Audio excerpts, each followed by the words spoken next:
grab a coffee or whatever you choose to drink, get comfy because it's time to talk about the books we read in April.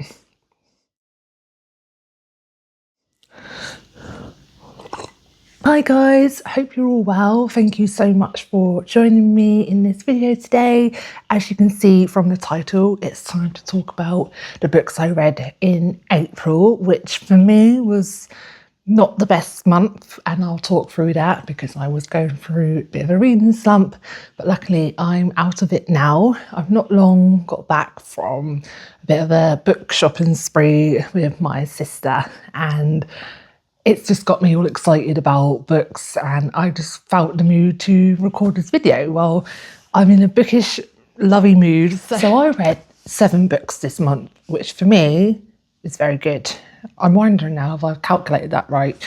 Let me check. I've got my iPad here just with my Goodreads on it. Yeah, 1, 2, 3, 4, 5, 6, 7. 1, 2, 3, 4. Sorry, 6. I still can't count. 6. Apologies. So this month I read 6 books, as we've just worked out.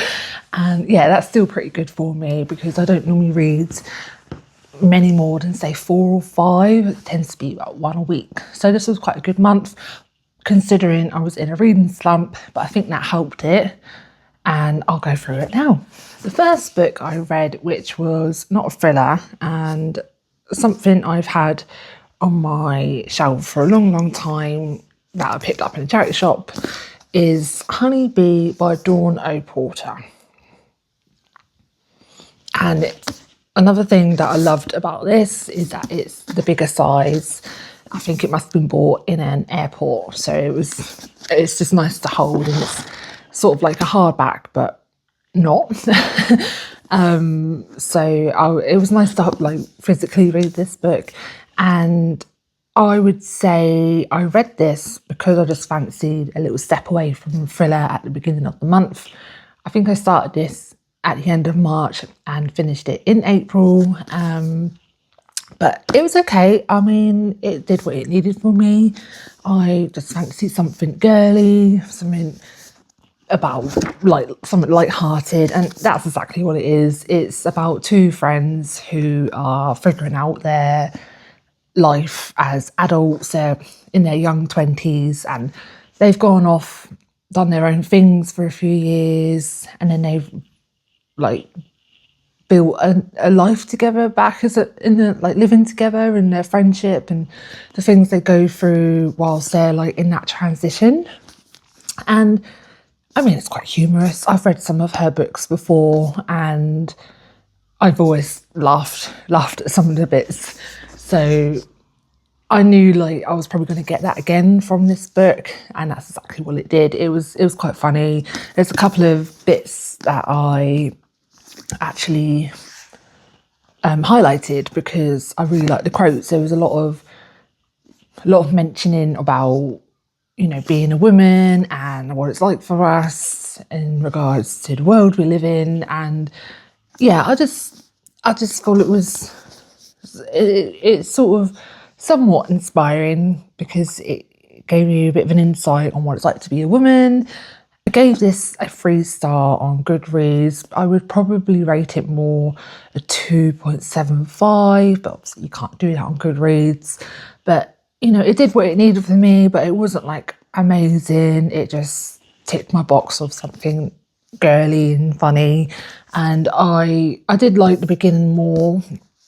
I found like some of it a bit too young for me. It's based on characters that were like in their early 20s.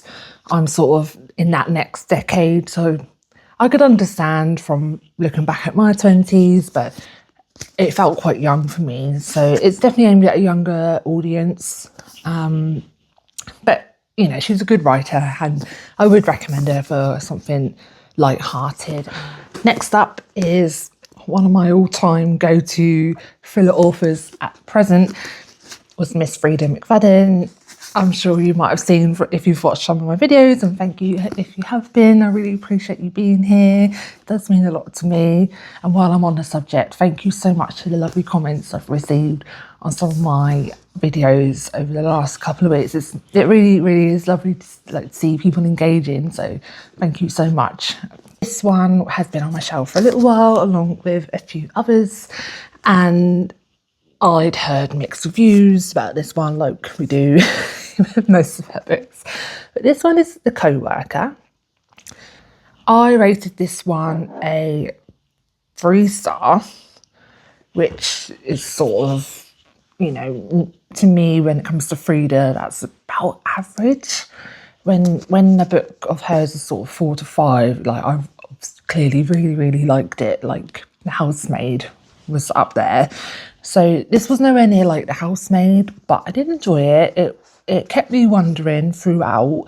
In a summary, it's about a lady who works in an office, and she's very set in her way. She's always arriving at work at a set time, leaving at a set time. She doesn't really have any friends, and she is obsessed with tortoises. She's got a tortoise. She buys tortoise figurines and books and everything. She's obsessed, and that's something that gets taken the mick out of her within the office. And there's a particular colleague who is one of the main characters, who at the beginning it appears that she's picking on her. There's some cases of bullying, and if that's something you find a bit of a trigger, maybe this is not one for you, but there is some elements of bullying in this story. And basically the lady who is being picked on goes missing. She doesn't turn up to work at the time she always normally does. The second character I mentioned, who has previously been picking on her, is one of the suspects for her whereabouts and believes she's involved in why she's gone missing. And it's about that. So it's a missing story. It's a missing person story, and it's got mainly two perspectives. Maybe there's 3 towards the end. But yeah, it's the classic Freida with the twist at the end that you don't quite expect, with the different perspectives. And yeah, I've quite liked it. I would recommend it. Obviously, we all know what her writing's like, very popcorn thriller, but I'm a fan. I'm a fan. I've just noticed a lot of my books from April are blue. Must have been my theming for the month. On to the next one is a new author for me. Her name is Alvy Matthews, and this book is called To Love a Liar. So, being an author I've not read before, didn't quite know what to expect, didn't know what the writing style would be like, but I could see it was short chapters, which is something I like. And it is, how many pages are you? 370. So about average. Most books are about around the 350 mark, aren't they? That's sort of my comfort zone, and I really like this. I enjoyed reading a new author. I heard about this lovely author, Alvy Matthews, through a independent bookstore not too far from me, and she was doing a signing there a few months ago, and that's when I learnt her name, and it was this book she was promoting, and I just kept an eye on charity shops for this book, and voila, I found it in a charity shop, and we paid no more than £2 for this, I imagine. I can't remember, it's been a while, I've had it a little while, so it's been on my to be read for a good few months, and I'm glad I read it. I would definitely read more of hers. I would recommend her to anyone that loves a thriller. It's basically about a couple, and we see it from different perspectives, from the wife and the husband, and it's quite long-winded to explain, but I'll try and summarise it.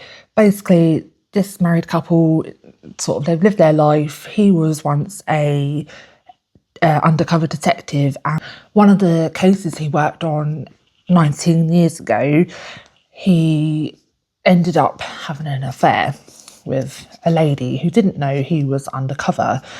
And this lady he was having an affair with, her death, her murder has arisen again in like the news. Like there's been newfound evidence, and he was one of the main suspects. And all this time, you know, he's been hidden in the background, wasn't involved because he was an undercover police officer.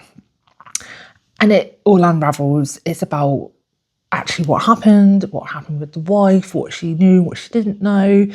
And along with that, the wife goes missing whilst this is all going on in the media. So yes, you can imagine the husband, his name is Chris. He's got a lot of bad press on him because he's a suspect for a murder, and now his wife's gone missing. What do you reckon happened? You'll have to read it. I really recommend it. I would definitely keep an eye out for more of her books. I rated this a 4-star. So this is about sort of halfway through the month, and my next read was hard for me to pick. For some reason, I just didn't know what to read. I don't know why. I'm not sure if I was feeling a little bit overwhelmed with all the books I've recently read.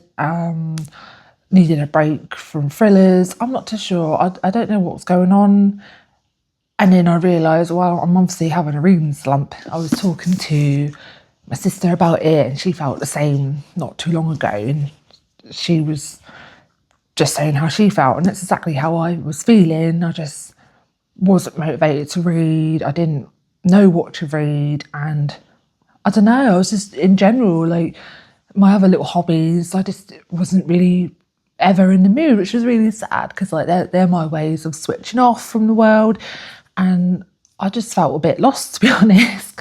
Not to make this sad, but you know, I'm absolutely fine, but for some reason I went through a little bit of a phase of not really wanting to read, but I did at the same time. It's really strange. So I decided to read something I hadn't read, like an author I hadn't read. I didn't know what to do. I didn't know whether to read something completely different or do a reread of a book I love. I wasn't sure, but I ended up, for some reason, picking up a book that I've had on the shelf for a long time, and it was this. It was Clare Mackintosh, A Game of Lies. And you might be able to tell from the tone of my voice, this just wasn't working for me. I mean, I think I read it because it was just, I don't know, it was nice to hold a hardback. I want to try and like get my love again. Not sure why that's in there. Yeah, it wasn't for me. And I've heard a lot about this author. I know her recent book has had a lot of mixed reviews, so I'm not sure if she's one I'd like worry about reading again. I'm not too sure. Let me know if you guys have read much of Clare Mackintosh. I decided to listen to most of this on audio because I thought, why am I putting myself through it when I'm not enjoying it? And I actually preferred the audiobook because this is based in Wales, and the narrator on the audiobook was Welsh, and it was quite entertaining, like listening to I love the Welsh accent. I think it's so cool, and it reminded me, funny enough, of like Gavin and Stacey, and like it had some humour in it. Like some of the characters had like quite a lot of banter, and that sort of kept me going. But the storyline is based on a TV show that's being recorded in a town in Wales, and basically they're all contestants that have a secret, and the other contestants have to try and figure out what this secret is. But at the beginning of the process, someone walks out and goes missing, and so the police get involved, and the main character is a detective. Her name is Fionn Morgan, is the detective in this. She's quite funny. I liked her. She was a good character. Basically, her her team are investigating this missing person from the game show, and more happens along the lines in the recording of the series, and yeah, it all goes from there. So it reminded me a bit of I'm Slump to Get Me Out of Here in a way, like the way they're all like sat together and talking to the camera on their own, and I don't know, that was, I don't know, I'm struggling to describe it, but I wouldn't rush to pick it up. I wouldn't highly recommend it, but I don't know if that was because I was in a reading slump. But the audio was good. So if you're fancying an audio, you know, that's got a bit of humour, you like the Welsh accent, then this could be one for you. But based on that, I only rated this a 2-star, and I won't be keeping this on my shelf. Relating to the reading slump and still not feeling that motivated to read after the disappointment of my previous book, I still needed something to help me get out of it. So I decided to read something completely different, and that was Cynthia Erivo's memoir, which was really, really good. And I don't physically have it with me. I've passed it on to my sister because she's a fan of Wicked as well. So I don't have it to show you, but I've got a little clip before I gave it to her, which I'll pop here. And I really enjoyed reading it. It was just what I needed. She is an absolute talent. I mean, a lot of you know who she is, but if you don't, she is presently famous for playing Alphabet in the Wicked movies with Ariana Grande, and I've always been a fan of Wicked. I saw Wicked in theatre when I was like 18 with my friends in London.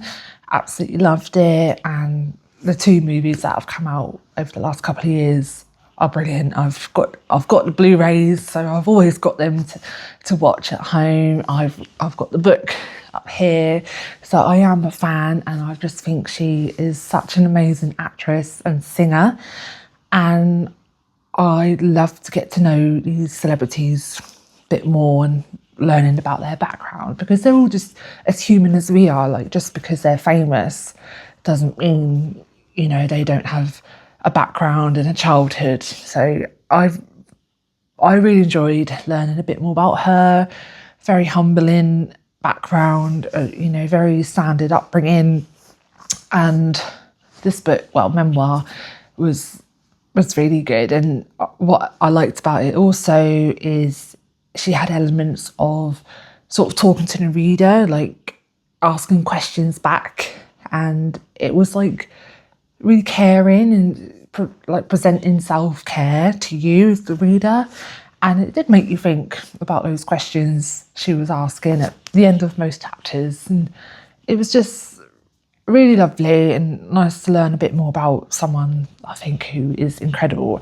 So I did give it a 5-star because it really helped me get out of my slump, and it was only short, about 200 pages, chapters short and snappy and really nicely laid out, and it was a really lovely read, just what I needed, and it really helped me. So thank you, Cynthia Erivo, for getting me out of my reading slump.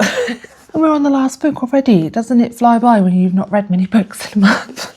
But again, I wanted to keep my reading motivation going from just coming out of my slump.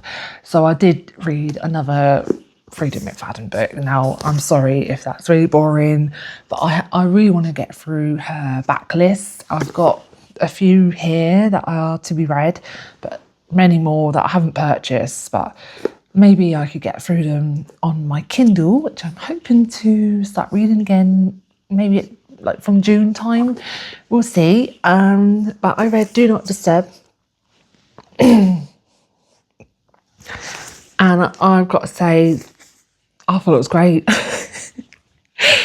I really, really enjoyed this one. I mean, some of her books, I've been like, oh my God, what was that? I wonder if I should do a video on my opinions of the books I've read of hers.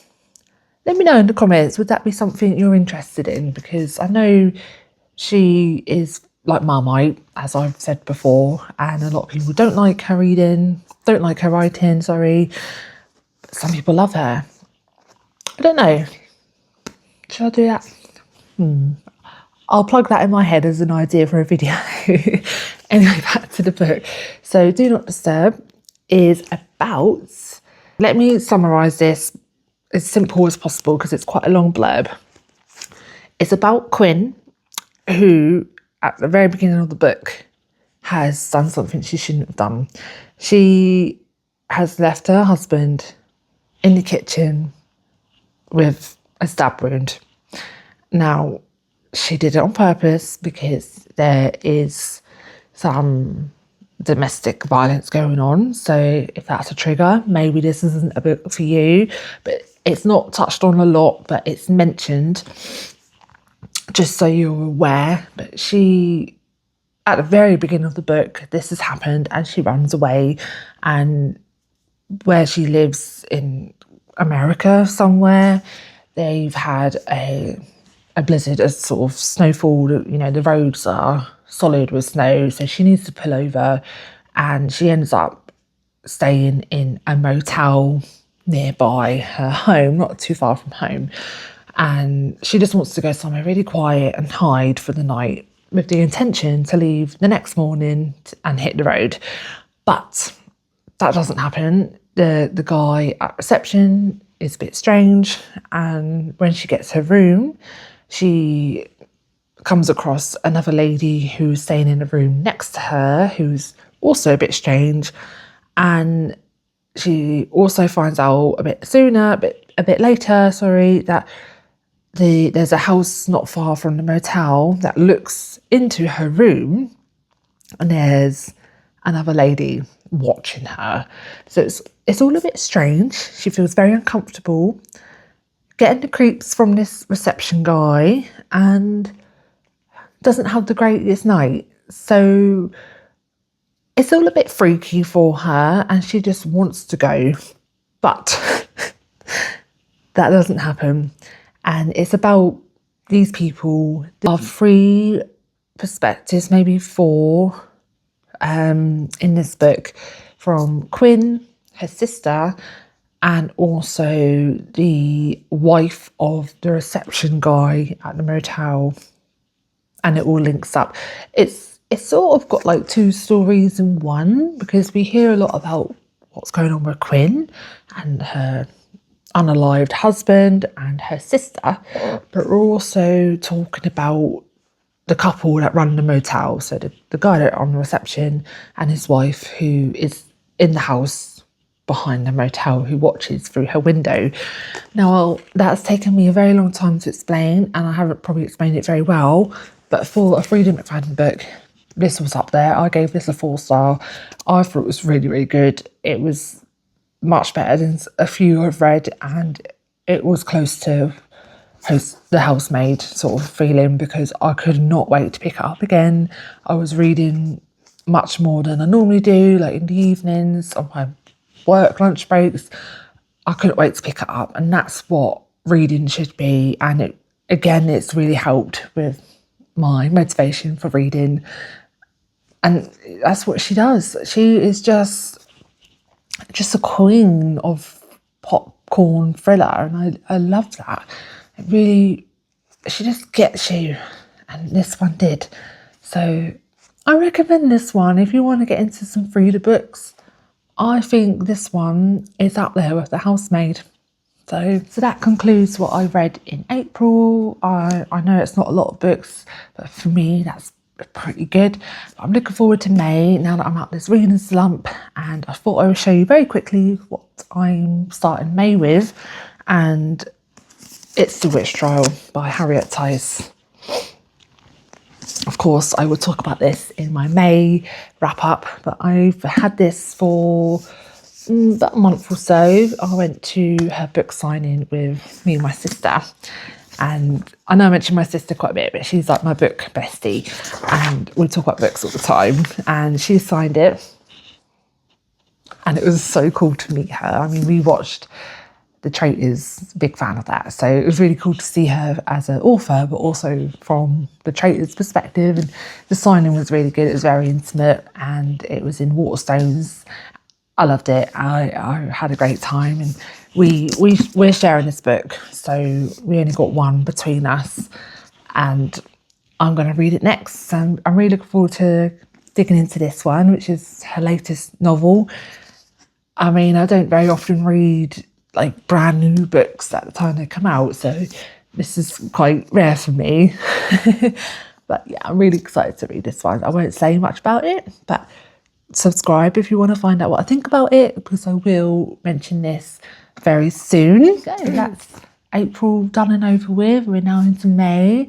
I hope you've had a lovely bank holiday weekend. I'm recording this on bank holiday weekend, but by the time I upload it, it will be gone. So I hope you have a lovely bank holiday, whatever you've got up to, and read lots of books. I certainly will be. Thank you so much for watching this video. I really appreciate you being here. Leave us a comment with what you've read this month. I'm always looking out for recommendations. Give this video a like and please subscribe, because I will be uploading more very soon, and I will see you in my next video. Bye.